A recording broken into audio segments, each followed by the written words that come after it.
Everybody, and happy Easter. So in this video it's just gonna be random stuff that we did over the course of a couple of weeks. We started out in Conway with Easter decorations, and then you'll see some state park stuff mingled in, and then we go to Founders Day at Charlestown Land, and hope you enjoy that. And also we end it with a picnic at Hunting Island State Park to celebrate Easter, since I have to work this year on Easter. So if you're ready, it's getting ready to roll. Are y'all ready? Yeah. Are you ready? Everybody's ready, so let's go.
So that would be very pretty right there. One of the bunnies just fell over there. Like that.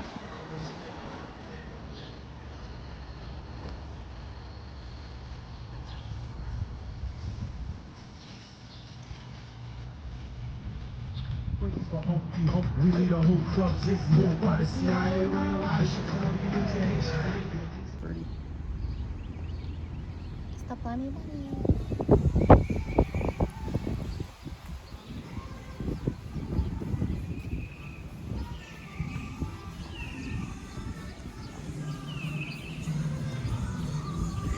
I have to say, they got an excellent soundtrack playing this morning.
I do think they have more eggs this year, though, than what they had last year.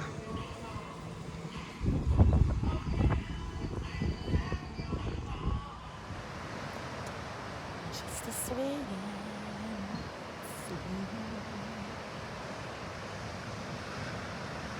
And it's a beautiful morning to be swinging with all the beautiful sunrise out there this morning. Yeah. So one of the interesting things about this tree right here is it is shaped like the state of South Carolina. So here at Myrtle Beach State Park, it is known as the South Carolina tree. Okay, so the azaleas are in bloom right now. The Little girl is surrounded at Swan Lake.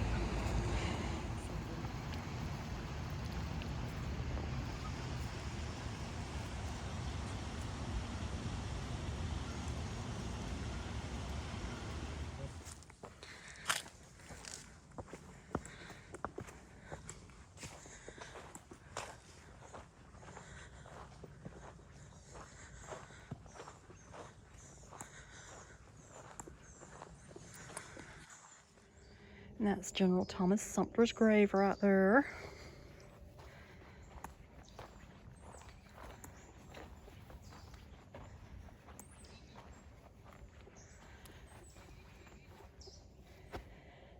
We've actually been here several times, but it's on the scavenger hunt this year, so here we are again. If it had a little point to it.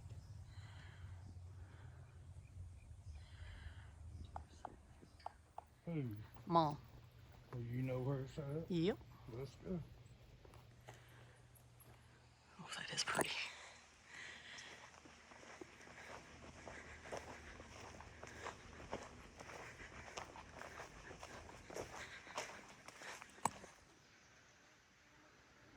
You want to start? Hold on, let me get through the hole. All right, hit that button. Got it? Got you. Come on, Mom. Oh, this is horrible. Come on down, baby. Slide on up.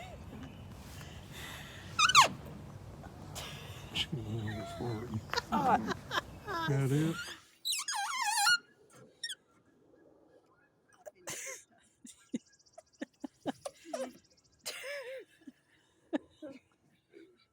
All right, I hear it.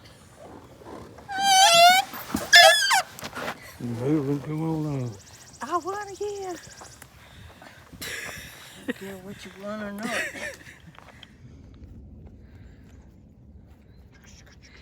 Hey there. Come here, bud. Come here. Give me a hug. Come on. Come here. You are gorgeous. Oh. You gonna say hey to everybody? Say hey to everybody. Your friend over there is just already left us. You gonna be shy now? There you go. Oh, you look so soft. Yes, you do.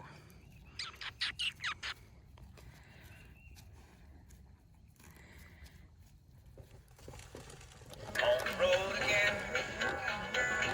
Just can't wait to get on the road again. My love is making music with my friends. I can't wait to get on the road again. On the road again. Going places that I've never been. Seeing things that I may never see again. I can't wait to get on the road again. I love it. I would tell you is, if it's too difficult to hear me or see what's going on, feel free to compress in. But with that in mind, you got your line, John? You know what you're doing? Okay, great. It's struggling, man. They're struggling. Okay, first of all, happy Saturday, everybody. Happy April the 12th, and happy 355 years to the week when they landed here in April of 1670. It's pretty cool, you guys. Welcome to Charlestown Landing, State Historic Site. Welcome inside of what they simply referred to as the fort here at Carolina. My name is Cran. I'm going to be hanging out with you guys. We're going to be talking a little bit today about the fears that fortified Carolina, and we're going to talk a little bit about what the military presence here in the Charlestown colony would have looked like during the 1670s. To start off, I've already made some self-deprecating jokes today, but let's just take a look at me. Let's take a look at all these guys. Do these look like the kind of people you'd want to trust your safety to? Hey! Oh. But in all seriousness, if you look at us, you'll notice that there's no uniformity, right? Do I look like a professional soldier to you? No. And here's the really cool thing. Most of the men that served in the defense of the Carolina colony were not, in fact, professional soldiers. We know that that every able-bodied man between the ages of 17 and 60 was compelled by law to serve in the defense of the colony. Now, a few of those men, maybe like that fancy guy in the blue coat now, maybe some of them were veterans from some of England's earlier wars, came with a little bit of training, a little bit of experience, and it would fall to those men to organize and to train the otherwise new recruits. Maybe that's the word we should use. And I think that's important, you guys. We know that indentured servants served as regular part of the militia. We know that there were freemen, indentured servants. Even in 1670, there are letters describing arming enslaved Africans on outward plantations, specifically as part of the defense of the colony. And we also know that what they were being armed with was not being brought by them. Every pound of gunpowder, every ounce of shot in the bags, the tools to carry the ammunition, and even the firearms themselves were purchased by the Lord's proprietors specifically to arm this militia here in Carolina. To that extent, Aaron, can I have you come out with me for just a quick second? Aaron and Riggs, if you will. So Aaron and Riggs, again, are great examples, you guys. Aaron over here in the brown, Riggs in the kind of olive green coat. They are both carrying what are described, and you guys are welcome to move up and down the line so more people can see your weapons. They are carrying French firelocks. We know that the Lord's proprietors purchased 200 of those muskets, those flintlock muskets, the most advanced military firearm of the late 17th century. They bought 200 of those to ship here to Carolina, and they also shipped 200 collars of bandoliers. So if you look at Aaron and some of our other musketeers, you'll notice what look like wind chimes carried around their necks. Each one of those bottles carries enough gunpowder to charge and fire the musket one time. But you can imagine trying to go through the brush, and especially here in South Carolina where it's a little on the humid side, wooden bottles carrying gunpowder would swell and compress with the seasons. So by 1672, the Lord's proprietors outlawed the use of the bandolier and instead moved soldiers over to using what are called cartridges. These are just paper tubes that have replaced the wooden bottle previously worn across the belt. So our musketeers today are going to be using a mix of those bandoliers that would have been here between 1670 and 1672 and cartridges, which would have been more common after the summer of 1672. The last thing I'll say about this before we hand over the actual firing to these guys, the weapons that they are using, again, they're using flint, which is a type of rock, held under tension in the spring. That piece of flint is going to strike against a metal plate on the gun, creating a spark. That spark ignites a small amount of gunpowder placed on the outside of the weapon in a part called the pan. That little bit of ignition, you're going to see it. It's going to look like a little plume and a little puff of smoke on the side of the weapon. That actually ignites the compressed charge on the inside of the musket that would actually propel the musket ball out of the end of the gun. Now, John, are we making ready or are we're calling? I don't know. Hold on, we're gonna see professionalism. We're gonna figure out what we're gonna do. Okay. We are? Yeah, we're making Great. ready then. So, as we talked about professionalism, it's important to note that the manuals, the drill, the written manuals for these weapons in the late 17th century incorporate sometimes up to 50 individual steps to load, present, and fire the musket. Early on here in the colony, those commands are going to have to be called each and every time so that those men who are learning that weapon are able to learn those motions. Ideally, hopefully, the longer that they train, the longer that they're at it, the commander is going to be able to give a pretty simple command of make ready. And that's going to give them all of the warning that they need to load and prepare their weapon. With that in mind, we should point out, you guys, this is going to be a little loud. The muskets are not super loud. I wouldn't be terribly worried with you got kids and stuff, but there will obviously be a little bit of a pop. Are you guys ready for John to command these guys? Yeah. Captain Hyatt. Have a care. Fancy way of saying get ready. Musketeers, shoulder your firelock. Face about to the right. Spinsies, spinsies. Make ready. So, it's important to note that a well-trained military force in the 17th century is going to be able to get 3 rounds off. Our guys, again, we're still learning. We're still a little rusty there. And they're not being attacked right now, so maybe they're going to take their time. Aaron's ready. Dan is ready. Oh, there we go. We're starting to get there. Oh, it's always rigged, you guys. Every time it's rigged. It's just... Musketeers, unshoulder your musket and poise. Cock your firelock. Present. Fire! Ooh. Give him a quick round for me, guys. Right there. I don't know when that happened.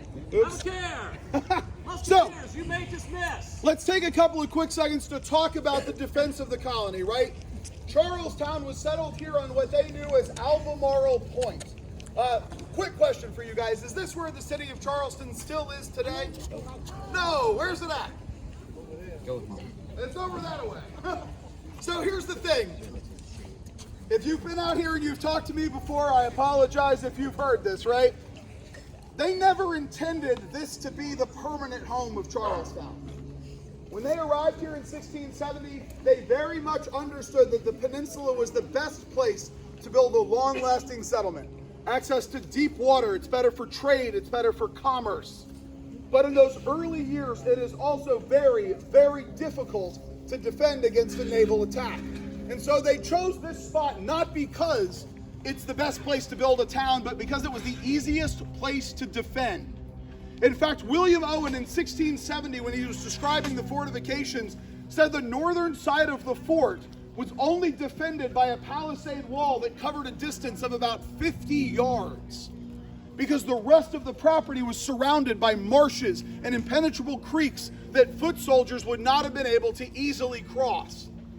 Visitors, though, Spanish spies of the Native American variety, one named Diacan, who visits here in the early 1670s, and even English runaways, described that the wall fortifications on the northern side of the fort were bolstered by what they described as guns on poles. So the next thing that we're going to demonstrate are 2 examples of what are commonly referred to as wall guns. These, and one of them, the one on your left, the guy there in the kind of drabbish colored coat, that is really a musket, much like you just saw, just significantly On steroids. on steroids. A significantly larger bore. That musket weighs a little over 35 pounds. And not only wouldn't have been loaded with a single shot, but would have been loaded with multiple smaller rounds to scatter at somebody trying to attack a wall. The one on the right side of the platform is similar to the small, what look like miniature cannons that you guys may have seen mounted on the palisade wall on your way in, but both would have been used as anti-personnel deterrents should somebody try to attack the wall. Master Ashbar, are you ready? You are? So Dan's going to fire the AMUSAT for us first. Dan, it's all you, sir.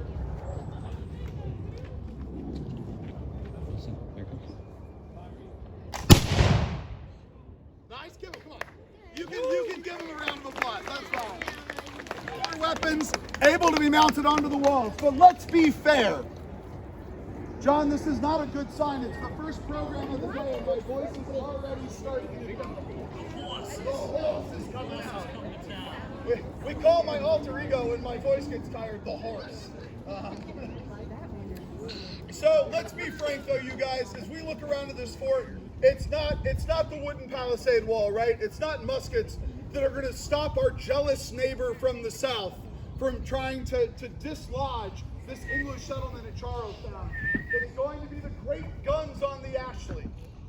We know that when the colonists left England in the summer of 1669, Charles II writes a letter to the Board of Ordnance and delivers under the captain of the Carolina 12 iron great guns for the defense of the plantation at Carolina, 8 sakers and 4 demi-culverins. Sakers are the first two guns that we're going to fire, the ones closest to us. That is a word derived from the Arabic word for falcon or hawk. And more traditionally, oh, there it is, look at that.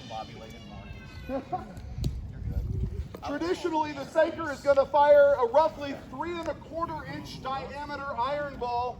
Anybody want to guess how much it weighs?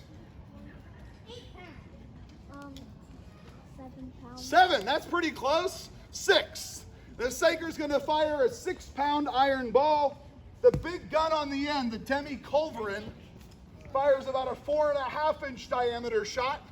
Solid iron weighs a little over 12 pounds. Both of the guns that we're going to fire today, when fully loaded, are capable of firing these projectiles over a mile. Over a mile in distance. So to give you guys an idea of what that looks like, from where you are standing today, across the Ashley River to the city of Charlestown is 4,080 feet. Meaning fully loaded, that cannonball is landing 1,000 feet inside the city of Charleston. You guys know what's right on the other side of us? No. The what? The Citadel, the Military College of South Carolina. And I'll tell you guys a little secret, they've got a lot more guns than we do. And a lot more people that know how to use them. John. Where's John at? Hey John, are you ready? Thank you. So, with that in mind, you guys, sorry, don't worry, you don't have to plug your ears yet, I'm still talking. I mean, unless you don't want to listen to me. I got a little bit of So, what we want to consider is that in the summer of 1670, Spain launches an expedition against the Carolina settlement, sending 3 Spanish warships armed with hundreds of Spanish soldiers, sailing either in or out of the Ashley and Cooper River, stop supplies and goods from getting into the colony, hopefully be able to starve out and eventually attack the colony. Now, luckily for us, we know that while those ships are anchored out off those barrier islands, that a strong north wind actually blows through. And we know that a lot of those Spanish ships are lifted off of their anchors and pushed back out into the Atlantic Ocean. Still, allies of the Spanish camped out on those barrier islands intending to attack the fort. At that point, we know that that militia is called out from those outward plantations. They're mustered here inside of the fort, and they proceed to scale their great guns. Scaling means that they were fired without shot, without bullets, because again, we don't have an enemy in sight. But the idea was to create a threatening presence and to intimidate that Spanish attacker into potentially abandoning that attack on the fort. With that in mind, are you guys ready to hear what that scaling may have sounded like? Yes. Cool. My only safety thing I'm going to say, you guys, what's going to happen is John is going to call the individual commands for the gunners. I will describe to you the process of how that gun is loaded, and I will make sure to give you plenty of warning and make a signal like this before they go off. It's all you, John. Advance the worm. So, advance the worm is the first command. Search the piece. Search the piece. So the worm is going to be turned around on the inside of the barrel to ensure that there is no debris that has been left inside during the previous firing. Advance the sponge. The sponge is a Advance stage. red.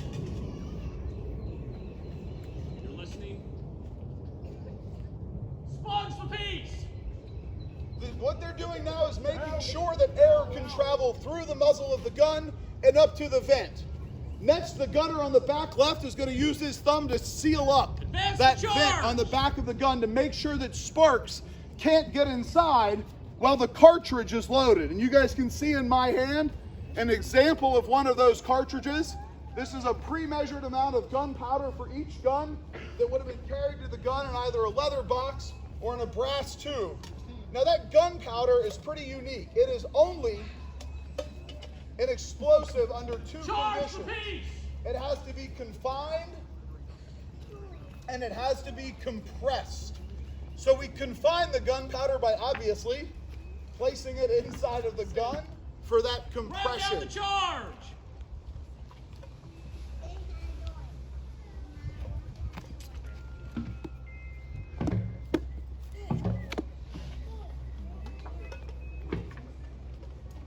Next, the gunner on the back left is going to draw out a wire similar to what's in my hand, push it through the vent, actually piercing that compressed charge on the inside of the gun.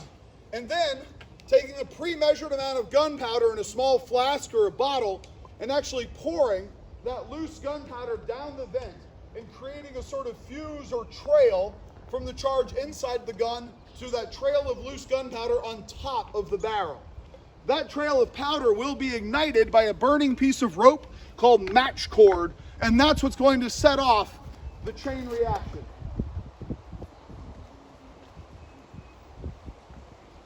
Get in the match. That's the command to make sure the match is hot. If you guys wanted to, now is the time. By your command.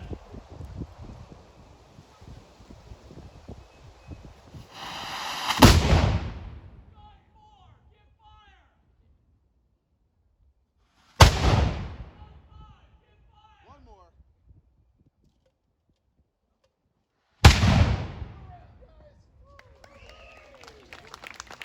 Beginning of the drill, they're going to worm and sponge the piece to make sure again that nothing is left inside, and that sponge is going to be used to extinguish any embers left inside the tube. But here's the real question. If you guys are allied Native Americans of the Spanish and you're armed with those muskets that you saw earlier, and all day long that's what you heard. Yeah, you already know. Of good geographic position, a well-fortified fort, and a well-trained militia were able to stave off that early attack from the Spanish. If you guys want to learn more about some of those attacks in the colonies, you are welcome to hang around the program after, talk to some of our volunteers about how these weapons work, get a closer look at them in more detail. Once the guns are cleared, you'll also be able to go up on the platforms and take a closer look at the artillery. I just want to say on behalf of the staff and the volunteers that are here today, thank you guys so much for coming out to Founders Day.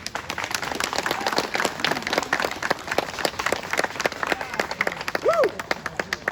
Have a great day. So one of the random things we're having to do on a scavenger hunt this year is get in life jackets at Givens Ferry. So we don't swim, so we don't even own life jackets. So they do have a loaner program at this park. Don't we look snazzy? Yeah, Yes. I'm a snazzy myself. Right there. Snazz yourself right out. But look at the beautiful river back there. Isn't it amazing? It's amazing. Yes, it is. It's the Edisto River back there. We're like in the golden hour right now. It's so pretty.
So now we're at Hunting Island State Park and we're gonna have our Easter picnic, even though it's a little bit before Easter, but I've got to work on Easter this year, so we're gonna eat in the park.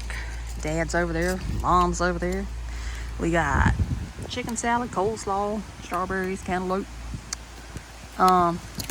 deviled eggs, and potato salad. Looks good. I don't know if I showed everything, but anyway, that's potato salad, deviled eggs, strawberries and cantaloupe, coleslaw, chicken salad. And we got these nice little robin eggs last week at Publix, and some pickles. Looks exciting. And those sweet little plates from Dollar Tree. Alright, so they're trying to pull it together.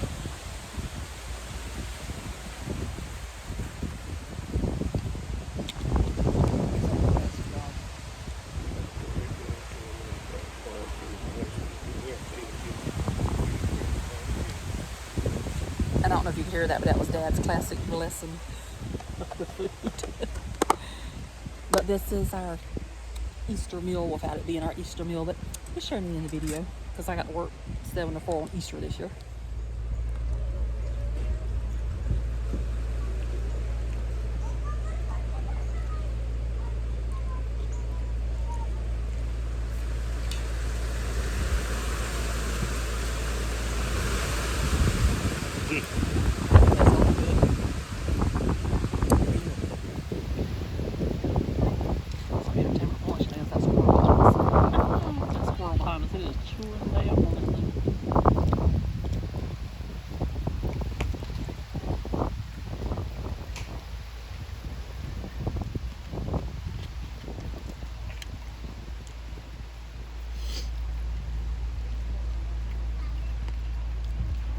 And then they also have the lighthouse back there.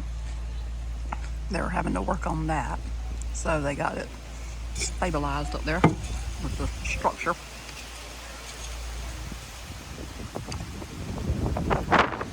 Dad's enjoying the pickles over there. He said he loves a good pickle. Are you enjoying everything? I'm enjoying everything too. The dessert before it decides to fly away. Everything else is flying off the table. How's the cooking? Pretty good. How's the cantaloupe and stuff? Good. Okay, so we're going to go ahead and wrap up our Easter and miscellaneous video. So I did include some other footage in there from things that we did that really wasn't long enough to fit in another video. So I hope you enjoyed the Founders Day at Charlestown Landing. I like to hear the cannons go off, don't y'all? Yeah. So, how'd you enjoy all your Easter activities? Good. He ain't even waiting for me to finish what I'm saying. Good. Good. How'd you enjoy lunch today? Good. Good. Delicious. It was good. How'd you enjoy everything, Mom? It was good. It was. So originally we were just going to do a whole video of Conway and show the Easter stuff, but then they really did not have as much out as what I thought they would. So then we just had to incorporate other things into this video, and it ended with a picnic at Hunting Island State Park. So I hope you enjoyed. I hope you have a very happy Easter, and we'll see you somewhere else. And subscribe if you haven't. Yes, please subscribe. We got other stuff coming out pretty soon. Hope you enjoy. Some of it's been filmed before this, and other things will be filmed after this. So we'll see you somewhere. So toodaloo. Bye. Bye. Bye. Bye.